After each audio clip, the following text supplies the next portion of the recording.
Hey guys, welcome back to my channel. This is Tim here. I hope you're doing well.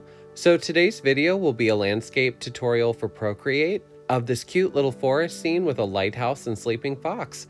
I had so much fun creating this painting, especially the fox, and I kind of thought it might be fun to start throwing in small clues of the next tutorial within the current one. So I'm really excited for the next one as well. Maybe you can guess what the next one will be. My goal with all of these tutorials, though, is to create a fun and interactive painting for anyone of any skill level to be able to create. And I'm so excited to share this with you. So here is my color palette so you can screenshot the colors and drag and drop them onto your own palette. I've also named the colors this time, so hopefully it'll be easier to follow along with. I will of course be using my favorite damp brush, and I will share my settings momentarily. If you'd like to skip the settings but still want to use the brush, I would just recommend turning the grain scale down to about 15%. Or if you'd like to use your own brushes instead, please feel free to. And actually, if you're on Instagram and recreate this painting, I would absolutely love to see it, so please feel free to tag me at Timstar Studio. I will also be using the script liner brush from the calligraphy section, and I'll be sharing my settings here now. And I'll also be using the light pen and the soft airbrush. We're going to be covering a lot in this tutorial, so if you need to pause or to take a break or rewind at any time, please feel free to do so. So with that being said, if you're ready, let's begin part one. So we're going to start by taking the sky blue color in the palette and filling the whole layer with this color.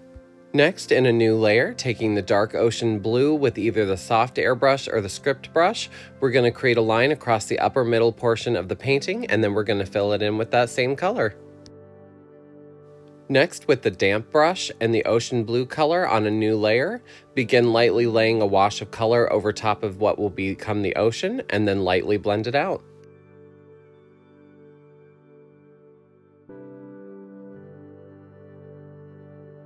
Next, we're going to create a new layer underneath of the ocean layer with the damp brush and the dark blue-green color. Approximately halfway in the center of the painting, right above the ocean, we're going to start sketching in what will be the little island for the little lighthouse to sit on. And when you're happy with your island, in a new layer with the green color, that is the lightest one, start overlaying color over top of the whole island and then lightly blend it out. You're going to merge those two layers together and then using the soft airbrush, clean up the edges of the island. Be careful not to erase too much. We don't want to lose all of our island. And then we're going to use the liquefy tool and adjust the shape of the island with the push function. This is actually one of my favorite techniques to easily adjust edges with a little bit more control. And I know we are covering a lot here, so definitely feel free to pause if you need to catch up. Next, we're going to create a layer underneath of the island, which will make it the second from the bottom layer. This will also help hide the edges of the lighthouse. Using the dark lighthouse red and the script brush, sketch a short straight line for the top of the lighthouse, and then two lines going away from the top line, and then connect the top to the sides. Connect the bottom, which will be hidden by the island, and then fill in the whole shape with the red. And then on the top, we're going to repeat the process, only much smaller, and then fill in that shape.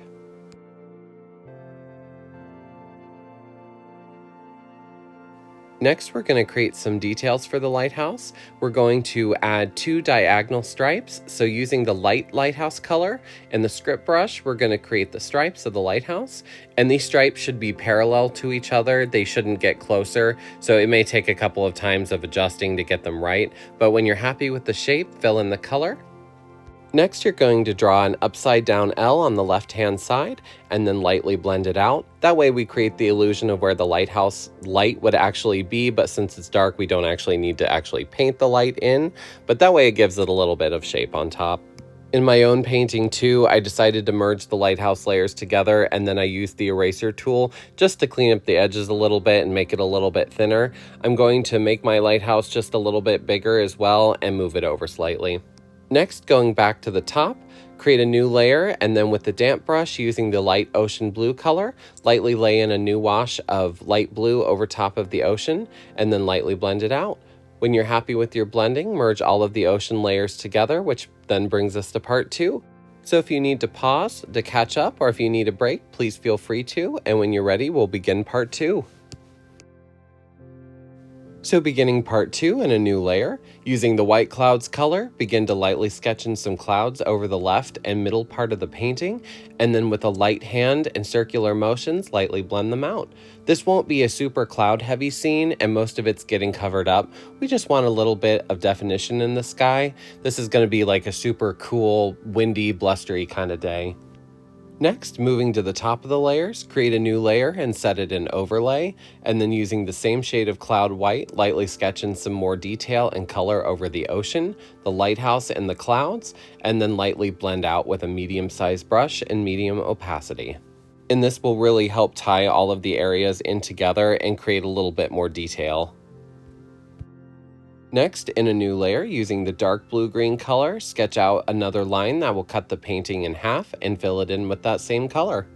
Using the damp brush on the same layer, we will sketch in some bushes and trees, which will cover both corners diagonally, and then using the blending brush, we're going to lightly buff those areas out.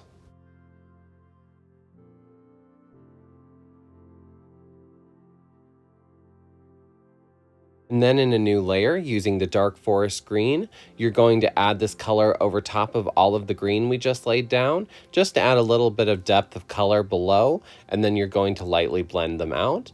And then when you're happy with your blending, you're going to merge these layers down.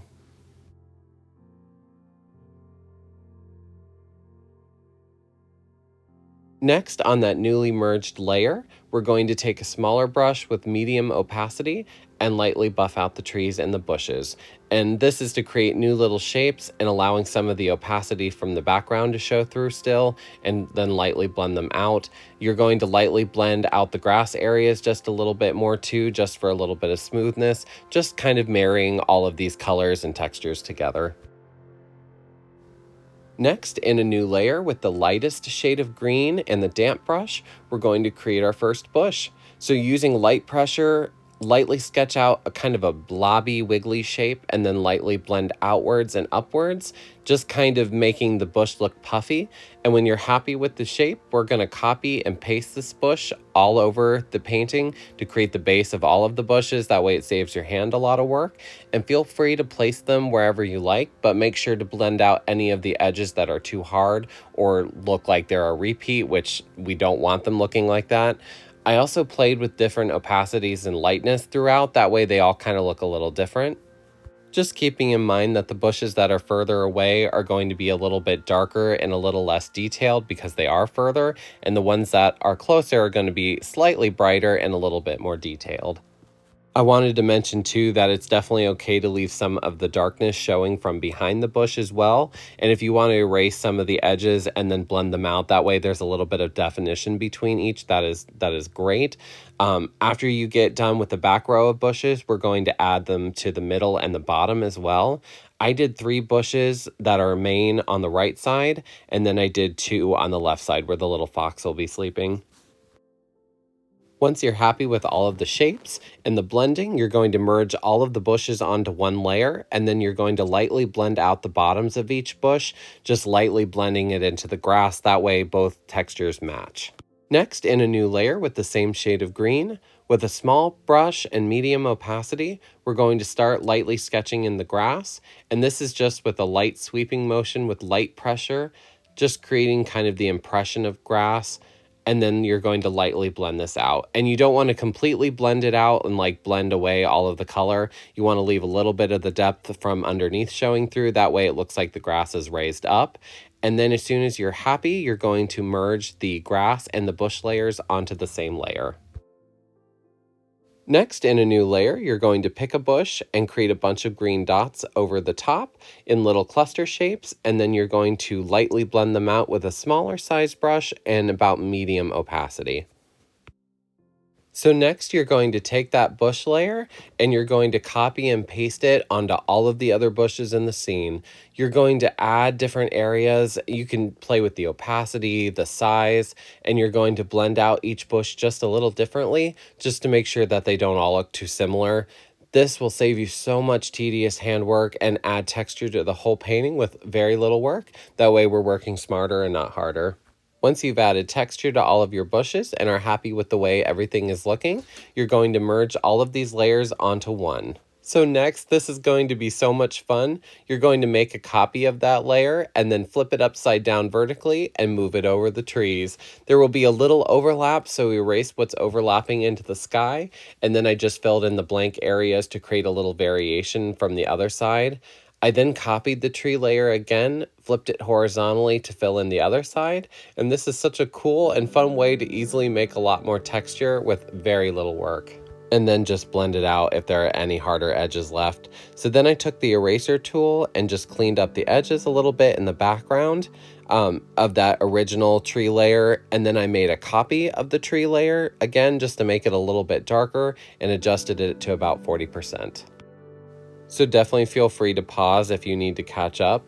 The next thing we're going to be doing is creating the tree trunks. So in a layer underneath of all of the bushes in the trees with the script liner, you're going to use the tree trunk color with a medium-sized brush and high opacity. You're going to create 4 lines that are a little jagged. They start with a little smaller size and get slightly larger as the trees get towards the bottom of the trunk. And then on the right side, we will add 3 trees. After you're done with your tree trunks, going back to the very top of the layers, using the lightest green in a new layer, you're going to sketch over the grass area with a very light hand, creating some new areas of lightness, but still trying to preserve some of the dark underneath, just kind of raising it up a little bit more. And then with a medium-sized brush, lightly blend it out. This actually brings us to part 3 of the painting, so when you're ready, let's begin. So beginning part 3, we're going to be adding flowers to some of the bushes. This is done in a very similar manner to how we added the leaves, only it's done on top of the bush and the middle of the bush using the dark pink flower color. You're going to create small clusters of dots, and then you're going to lightly blend them out. Then when you're happy with your blending, you're going to pick 2 or 3 more bushes and copy and paste these flowers over the other bushes. And I like to blend each one out a little differently, that way they don't all look the same. Next, to merge the flower layers together, and then in a new layer, you're going to repeat the same process, only using the light pink flowers. And I think I only picked 2 or 3 of the bushes to put these light ones on. Next, we're going to be painting the fox, and I'm a very visual learner, so I found this easier to watch than to try to explain, but I would definitely recommend putting the drawing assist and the drawing guide on. I also have the head and the body on 2 different layers, that way it's easier to paint. But doing this at the same time will give you a much more symmetrical looking result. So definitely pause and rewind this part of the video as much as you need. But I'm using the dark fox color to lay down the base, and then the lighter fox orange will be the highlight.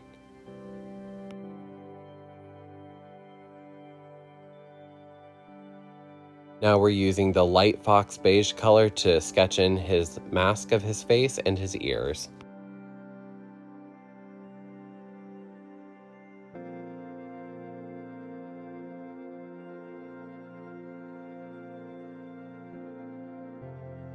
Next, using the lighter fox orange, we're going to highlight and blend out the top of his head.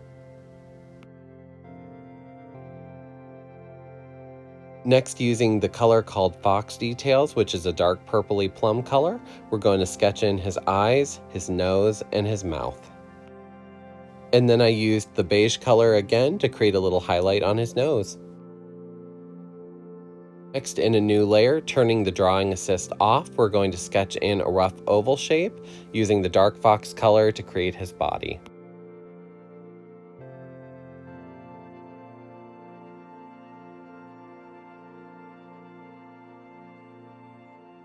Next, you're going to sketch out a small oval shape underneath of his head, that way it looks like he's sleeping under his paws.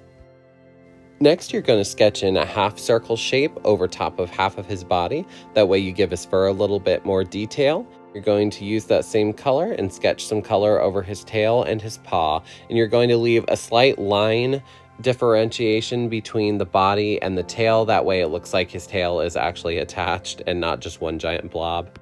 Next, you're going to use that same light beige shade that we used for his face and add it to the tip of his tail.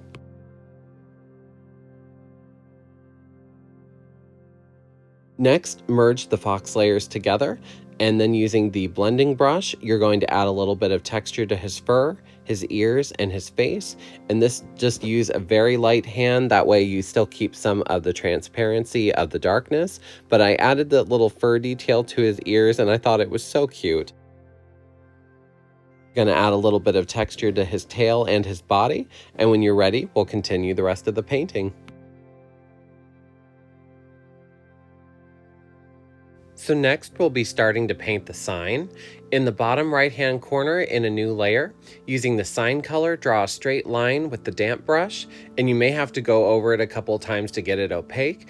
And then you're going to start at the very top and paint 3 rectangles of varying sizes and directions on top of this line. You don't need these to look too perfect. Actually, the rougher the edges are, the better and more realistic they'll look. And once you're happy with the shape, you're going to use the sign writing color, and you can either use the damp brush, the Narender pencil, or the script brush to write with. Going to write lighthouse on the very top sign. I also find it helps to keep them on different layers so you can adjust their size in case the writing goes over the sign just a little bit. That way you can adjust it. On the second sign, you're going to write the word beach.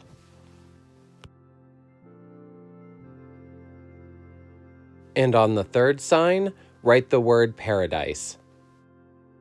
And when you're happy with your writing, that brings us to part 4. So if you need to pause and stretch or to take a break, feel free to. And when you're ready, we'll start part 4. So next, in a new layer on the very top, you're going to set it in hard light, and then using the black color with the soft airbrush, sketch around the edges to create a vignette, and then using the Gaussian blur tool, turn it to about 30%, and then turn the opacity of this layer down to about 45%. Next, in a new layer, setting it in overlay, using either the damp brush or the soft airbrush, create another layer of black over the edges and lightly blend it out. And then you're going to use the Gaussian blur tool again, turn it to about 10%, and then turn the opacity down to about 40%. Next, we're going to start adding some highlights. So in a new layer again, using the overlay function, using the color pale yellow with a light hand, you're going to start sketching in some highlight details over top of the grass with a small brush and medium opacity, and then lightly blend it out.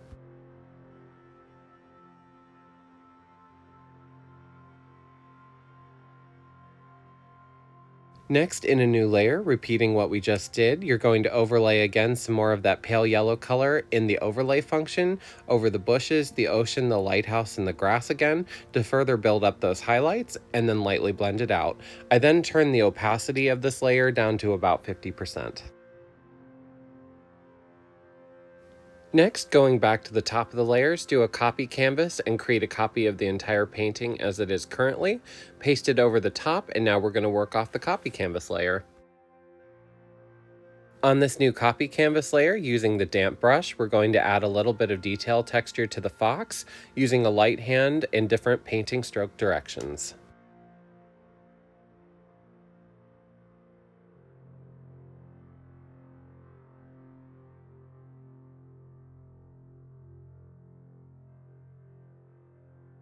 Next, in a new layer, using the cloud white color and the damp brush, using a small size and medium opacity, we're going to sketch in the water line against the island and create a little bit of the appearance of waves in the water, and then you're going to lightly blend it out. Next 2 layers will be a little bit complicated, so in a new layer, using the light pen from the luminance section and the white cloud color, create 4 lines over top of the image where you would like some more highlights, and then using the Gaussian blur tool again, blend it to about 12 to 15%, then create a copy of this layer. On the copy layer, using the Gaussian blur tool, take it to about 20%. Going back to the first layer we created, turn the opacity down to about 20%, and then merge the 2 light layers together. And then using the Gaussian blur tool, again, turn it to about 10%, and then turn the opacity down to about 35%. I know that was a lot, so definitely feel free to pause or rewind if you need to. But when you're ready, moving on, Next, I added another new layer in overlay again and repeated the process from earlier by taking the black around the edges just to darken the vignette a little bit, and then lightly blended it into the scene and adjusted the opacity as needed. Last thing you're going to do in this section is create another copy canvas layer and put that over the top, which brings us to part 5. So if you need to pause and rewind or just need to take a break, feel free to, and I'll see you in the next part. So starting part 5 on this new copied canvas layer, we're going to use the damp brush with a small size and medium opacity and create fine brush strokes in the grass to create individual blades and more detail. And you will repeat this process all over the grass area, making sure to add little brush strokes over top of the bottoms of all the bushes to help tie all the textures in together. And when you're happy, we'll move on to the next part. Next, in a new layer, we're going to add a little bit more highlight over the grass. So using the pale yellow color again and setting the layer in overlay, we're going to lightly sketch in a little bit more highlight over the grass area and then lightly blend it out. And this for me is where the painting really comes to life at, adding all of these little highlights and details. It looks so cozy there, and I really wish I was there too. Next, going back up to the top, we're going to create another copy canvas layer, and we're going to increase the saturation to about 57% to really brighten the painting up. Next, on this newly created layer, with the damp brush and a small size, I'm going to add a little bit more grass texture. I'm going to add a little bit more to the fox and a little bit more to the trees.